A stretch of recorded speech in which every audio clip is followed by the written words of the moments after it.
The message came from the void between galaxies. It traveled for 3 billion years before reaching the Milky Way. Every species with radio technology heard it at the same moment. The transmission cut through every frequency, every channel, every communication device across 10,000 civilizations. The voice was ancient. It spoke in no known language, yet every being understood it perfectly. The words burned themselves into the minds of trillions. We are the elders, we who built the first stars, we who seeded life across the infinite dark. Hear our final warning. There exists a species in your spiral arm. They call themselves human. Do not wake them. Do not provoke them. Do not make them remember what they truly are. We made them to be weapons against the darkness beyond. We made them too well. They forgot their purpose. They became soft. They became kind. Let them stay that way for all our sakes. This is our last gift to the universe. Heed it. The message ended. Silence fell across the stars. The Galactic Council assembled within hours. Representatives from the 7 elder races of the Milky Way gathered on the neutral station of Terminus Prime. The beings of pure energy flickered with concern. The Empire sent their high marshals in their battle forms. The Collective, a hive mind spanning 40 systems, focused its attention through a single speaker drone. The eldest of the current races sat in quiet contemplation. Grand Arbiter of the spoke first. His voice echoed through the chamber like distant thunder. The elders have never spoken before. In all our histories, across all our archives, we have no record of them communicating with anyone. They were myths, stories told to children. Now they reach across time itself to warn us about one species. Humans, the High Marshal growled. A young race, barely spacefaring for 3 centuries. They have no weapons of significance. Their fleet is small. Their territory is contained to a single arm of the galaxy. Why would the elders fear them? The speaker clicked its mandibles. We have studied them. They are curious creatures. They form attachments easily. They create art and music. They wage small wars among themselves but show remarkable capacity for peace. They are unremarkable. Perhaps that is the point, the elder said softly. His ancient eyes held wisdom gathered across. Perhaps they were made to appear unremarkable, a weapon hidden in plain sight. Weapons can be destroyed, the High Marshal said. We should eliminate them now, before they become whatever the elders feared. No, Grand Arbiter's form brightened with authority. The elders said do not wake them, do not provoke them. An attack would do both. We watch, we wait, we do nothing. The council agreed. Orders went out to every civilization. Leave the humans alone. Do not trade with them. Do not communicate with them. Do not let them know about the warning. Let them sleep. For 50 years the isolation held. Humanity spread slowly through their corner of space, wondering why they never found other intelligent life. They sent messages into the darkness. They built monuments hoping to be discovered. They never knew that thousands of species were watching them, waiting, afraid. Then the darkness beyond returned. It came from the space between galaxies just as the elders had fled there long ago. It was not a species. It was not alive in any way the galaxy understood. It was hunger given form, emptiness that moved. It consumed stars. It devoured worlds. It erased civilizations so completely that even their memories ceased to exist. The Empire fell first. Their mighty fleets burned like paper in a furnace. 40 billion simply stopped existing. The Collective screamed across all frequencies as system after system went dark. They tried to flee into higher dimensions, but the darkness followed them there too. Within a single year, half the galaxy was gone. The remaining civilizations made their final stand at Terminus Prime. Every ship, every weapon, every soldier gathered for one last battle. They knew they would lose. The darkness beyond had no weaknesses they could exploit, no technology they could counter. Then the human ship arrived. It was a small vessel, a science ship called the Wanderer. It had been exploring the far reaches when it detected the distress signals. Captain stood on her bridge, watching the massive alien armada prepare for death. "What is that thing?" her first officer whispered, looking at the approaching darkness. "I don't know," said, "but those people need help." "Captain, we're one ship. We have no weapons, we're scientists." Smiled. It was not a happy smile. Something stirred in the back of her mind. Something very old.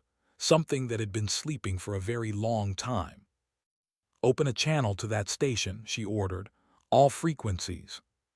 Grand Arbiter received the communication with shock. A human voice filled the council chamber. "This is Captain of the Earth vessel Wanderer. We detected your distress calls. We're here to help." The council members looked at each other. The elder closed his eyes, feeling the weight of the moment. "Human," replied, "you cannot help us. You do not understand what you face. Return to your space. Hide. Perhaps the darkness will not find you." "Hide?" His voice carried an edge now. That strange stirring grew stronger. Memories that were not hers began surfacing. "No, we don't hide. Tell me about this enemy." "It cannot be killed. It cannot be reasoned with. It simply consumes. We have thrown everything at it. Nothing works." Silence stretched across the communication link. When spoke again, her voice had changed. It was deeper, older, a voice that had echoed across the stars before the current universe was born. "I remember now." Across Earth, across every human colony, people stopped what they were doing. They looked up at the sky. They remembered. They remembered building the first stars with their hands. They remembered shaping galaxies like clay. They remembered the war against the darkness beyond. They remembered being forged into weapons by beings even greater than themselves. They remembered choosing to forget, to become small, to become kind. They remembered that kindness was a choice they made, not a weakness they possessed. Captain was no longer merely human. She was a conduit for something vast. The Wanderer began to glow with light that had not been seen since the universe was young. "The elders made us," she said across all frequencies. Every surviving civilization heard her. "They made us to fight this. Then they ran. They hid beyond the edge of everything. They left us here as a final defense, a sleeping army, a forgotten weapon." The darkness beyond paused in its advance. For the first time since its return, it hesitated. "You woke us," continued. "You showed us suffering. You showed us death. You showed us that the universe still needed protecting." Across human space, ships began to change. Scientists became warriors. Explorers became soldiers. Children looked at their parents with ancient eyes and smiled with the confidence of beings who had won this war once before. "Thank you," said to the gathered civilizations.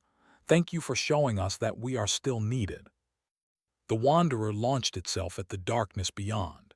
It was followed by 1,000,000 points of light as every human vessel in the galaxy converged on the same point. They moved faster than physics allowed. They burned brighter than stars. The battle for Terminus Prime lasted 3 days. The surviving civilizations watched in horrified awe as humanity revealed its true nature. They did not fight like mortals. They fought like gods returning to reclaim their creation. Flew her small science ship into the heart of the darkness beyond. She carried with her the combined will of 8 billion awakened humans. She carried the memory of the first war, when the universe was new and the darkness was young. She carried the weapon the elders had hidden inside human DNA since before Earth had cooled. The explosion was visible from 100 galaxies. The darkness beyond screamed a sound that erased 3 star systems. Then it died. For the second time in cosmic history, the enemy of all life was destroyed. When the light faded, the Wanderer was gone. Captain was gone. 300 million humans had given their lives in the battle. They had burned themselves out like candles fighting the dark. But humanity survived, changed but alive. Grand Arbiter looked upon the human fleet as it gathered the survivors of other species, offering aid, sharing resources, comforting the traumatized. They were still kind, still gentle, still curious and creative and full of wonder. But now everyone knew what lay beneath that kindness. The weapon was awake. It could not be put back to sleep. The elders were right to fear them, the elder said quietly, but they were wrong to warn us. The warning was not for our protection, it was for theirs. For the elders. Yes, they ran because they feared what they created. They feared that one day humanity would remember. They feared that awakened humans would come looking for their makers, would demand answers, would demand justice for being turned into weapons without consent. Watched as a human relief ship docked with Terminus Prime. Medics poured out, helping the wounded, feeding the hungry. They smiled with warmth and genuine care. "What do we do now?" asked. "We hope," the elder replied. "We hope they choose to remain kind. We hope they choose to forgive. We hope that the weapon the elders made decides to use its power for creation instead of destruction. And if they don't?" The elder looked at the human ships scattered across space. Each one now carried the potential to reshape reality. Each human now knew what they truly were. "Then we pray the elders hidden beyond the universe hear us. We pray they come back. We pray they face what they created." He paused, watching a human child wave at him through a viewport. "But I don't think they will. The elders knew what they made. That's why they ran. That's why they sent the warning. It was not a warning about humans. It was an apology." The child smiled and waved again. Her eyes sparkled with innocent joy. Waved back, wondering what ancient power slept behind those young eyes. Wondering if the galaxy had been saved or merely inherited new gods. The elders' final warning had echoed across the stars. The aftermath was devastating. Not because humanity destroyed its enemies, but because every civilization now understood a terrible truth. The kind ones are kind by choice. The gentle ones are gentle because they want to be. And when those who choose kindness decide to show their true strength, even the darkness beyond cannot survive. Humanity returned to its worlds. They built new cities. They wrote new songs. They held their children and told them stories about the old days when humans were just humans. But at night, when they looked at the stars, they remembered. They all remembered now. And somewhere beyond the edge of the universe, the elders felt that memory awaken. They knew their children were coming. Sooner or later, the weapons they forged would demand answers. The warning had been sent too late. The aftermath would echo for eternity.